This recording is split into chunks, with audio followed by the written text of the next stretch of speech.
Falando sobre o Supremo Tribunal Federal, o presidente da Corte, o ministro Edson Fachin, disse que o judiciário deve dar o exemplo. A fala ocorreu durante reunião com presidentes de tribunais de todo o país para discutir os penduricalhos. Camila Xavier está de volta conosco para nos trazer mais informações sobre essa reunião. Camila, Fachin foi bem enfático nas declarações, né? Depois de um tempo, deixando esse assunto amornar, né? Ele estava aí meio perdido. Ele estava, na verdade, sendo um voto vencido dentro do STF sobre esse assunto. Agora, voltou à tona e foi enfático no assunto, né?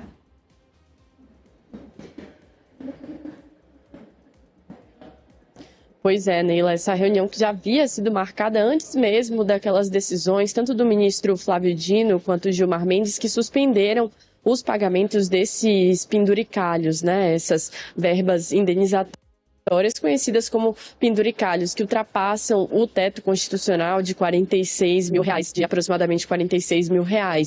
Ontem, nessa reunião, Fachin, de fato, teve falas bem enfáticas, Neila, falou, inclusive, que a reunião acontece em um momento de tensão, tanto em relação a esse debate, quanto de todo o contexto no qual o Supremo Tribunal Federal, o Judiciário, vem sendo colocado, né, vem se colocando também.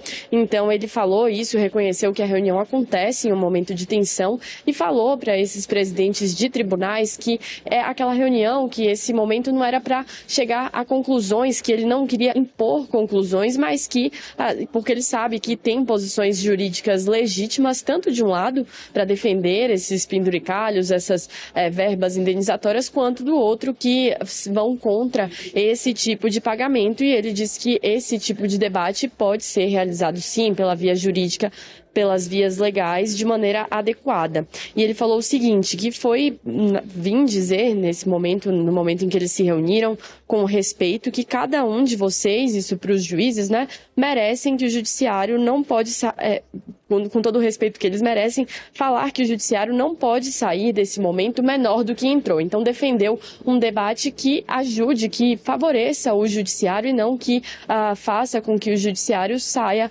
apequenado desse tipo de discussão. E falou também que essa não é uma discussão somente financeira, que isso envolve também questões institucionais, simbólicas e também a percepção pública das pessoas, da população em relação à integridade e à legitimidade do sistema de justiça. Por isso que ele reconhece que esse tipo de debate, que esse debate foi um debate delicado, né? Uma questão que merece de fato a atenção e o respeito tanto de um lado quanto do outro.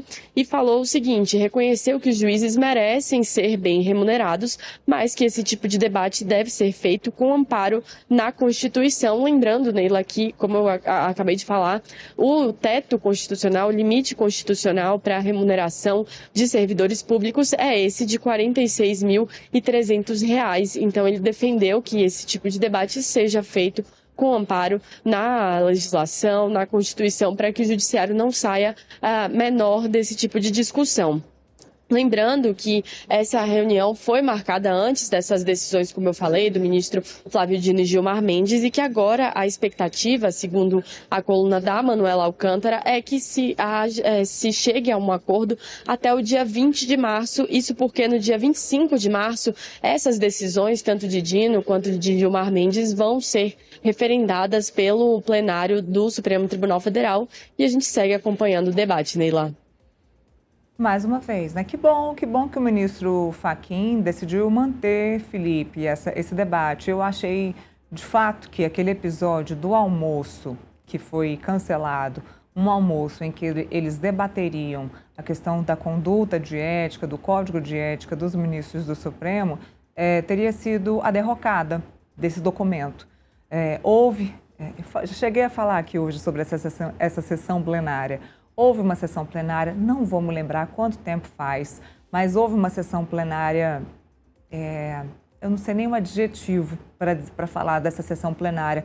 Houve uma sessão plenária digna de tristeza, onde só o ministro Dias Toffoli e o ministro Alexandre de Moraes deveriam estar presentes, porque foi basicamente um diálogo entre os dois, onde os dois falavam sobre a necessidade dos ministros da Suprema Corte também terem os seus negócios. Afinal de contas, além de ministros, eles também têm os seus negócios. Já falei sobre isso aqui, já externei a minha revolta sobre essa sessão plenária específica. E no dia dessa sessão plenária específica, o ministro Edson Fachin ia falar sobre o Código de Conduta. Mas depois de toda essa fala, essa exposição, essa explanação dos dois ministros de como ministros do Supremo podem sim ser empresários, o ministro Edson Fachin simplesmente entendeu que não era mais o momento de falar sobre aquilo. Teria um almoço no dia seguinte para falar sobre isso. O ministro Edson Fachin desmarcou porque ele entendeu que apenas a ministra Carmen Lúcia estaria junto dele neste assunto. E aí ainda fiz uma piada aqui com vocês, a ministra Carmen Lúcia sequer almoça, né? Ela almoça depois da sessão plenária. Felipe vai lembrar dessa piada que eu fiz aqui. De fato, a ministra Carmen Lúcia só almoça após as sessões plenárias da Suprema Corte, então sequer ela iria almoçar. A adesão seria apenas dos dois ministros. Ele acabou deixando passar e que bom que agora o assunto voltou à tona, à baila, porque eu achei, de fato, que esse assunto teria morrido no Supremo Tribunal Federal. Felipe, como eu disse aqui antes, se o assunto voltou à tona, é porque ele, de fato, é necessário. E lembrando, estamos em ano eleitoral. O TSE também vai ser foco e vai ser mais foco ainda do que o Supremo Tribunal Federal. Vocês vão lembrar que nas últimas eleições o Supremo ficou bem apagado e o Tribunal Superior Eleitoral também, talvez, pelo Alexandre de Moraes estar no Supremo Tribunal Federal também e no TSE também, o TSE ficou no super foco, o holofote voltado para o TSE. Então, daqui a pouquinho, a partir de abril, o TSE vai ser foco total neste ano. O Supremo vai dar ali uma caidinha e o TSE vai ser o foco total, que também precisa do seu código de ética. E lembrando, muda-se a composição do Tribunal Superior Eleitoral já, com o ministro Nunes Marques e com o ministro André Mendonça, que já não bastasse estar aí com o poder das duas maiores causas do Brasil na mão neste momento, vai ser o vice-presidente do TSE neste ano de eleições presidenciais. Felipe. Nira, o Fachin, ele atingiu no ponto, na minha opinião, fulcral, né, dessa questão toda do Poder Judiciário. A questão do penduricário é muito menos uma questão remuneratória, é muito mais uma questão institucional. Né? A população, numa crise de confiabilidade e crise institucional muito clara em relação ao Supremo Tribunal Federal, vê a questão do supersalário como um problema, sim. Né? Como pode os ministros do Supremo Tribunal Federal, os juízes de diversos tribunais, desembargadores da segunda instância quererem, né, vários tipos de penduricário, como auxílio moradia, auxílio paletó, auxílio panetone na época de Natal, né, tendo um salário já muito alto, né, para os parâmetros brasileiros. Então, realmente, uma questão institucional, uma questão de justiça. É questão de saber que aquela pessoa que está lá julgando, né, o caso concreto, né, julgando o contencioso, julgando os conflitos internos, seja da população, seja institucional, né, no caso do Supremo Tribunal Federal, está regulando para querer ter ainda mais super salário. Né? Então, realmente, é uma questão institucional. Né? E no momento que o judiciário vive uma crise institucional, uma crise de confiabilidade, né? O Fachin relembrando isso, falando que a Suprema Corte precisa servir de exemplo, né?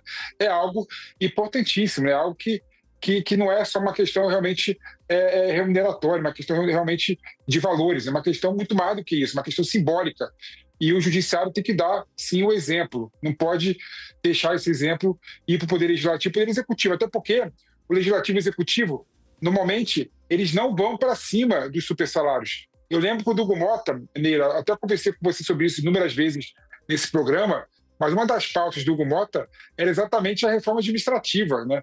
Para quê? Para tentar acabar com o supersalário. O Haddad, inúmeras vezes, falou que o Brasil deve terminar com os supersalários, né? Que é um problema realmente de receita, de orçamento federal. Tem juízes que ganham, no mês, R$200 mil. Até teve casos que ganhou R$1 milhão no mês, né? Por quê? Por causa dos estágios penduricários, né? Então, sem sombra de dúvida, né, nós temos que fazer com que o Supremo Tribunal Federal e o Poder Judiciário sirvam como exemplo, porque é a instância última em que você vai resolver o conflito. E você colocou um ponto importante aqui, né? O Tribunal Superior Eleitoral, em época de eleição, também tem que servir de exemplo, né? Por quê? Porque numa eleição polarizada, a tendência é ter muitos conflitos. Como a eleição passada. A eleição passada, eu lembro que bateu o recorde de ações no Tribunal Superior Eleitoral. Essa eleição, a tendência é aumentar o número de conflitos, aumentar o número de contencioso, né? Aumentar o número de petições. Então, o TSE, né, deve surgir, sim, como um órgão que preze pela legalidade, regularidade e moralidade, né? E a nova configuração do Tribunal Superior Eleitoral, eu espero que também sirva de exemplo. E, Neila, a gente havia falado que o Fachin estava com um problema, né, de aprovar o tal Código de Ética que ele tanto defendia, né?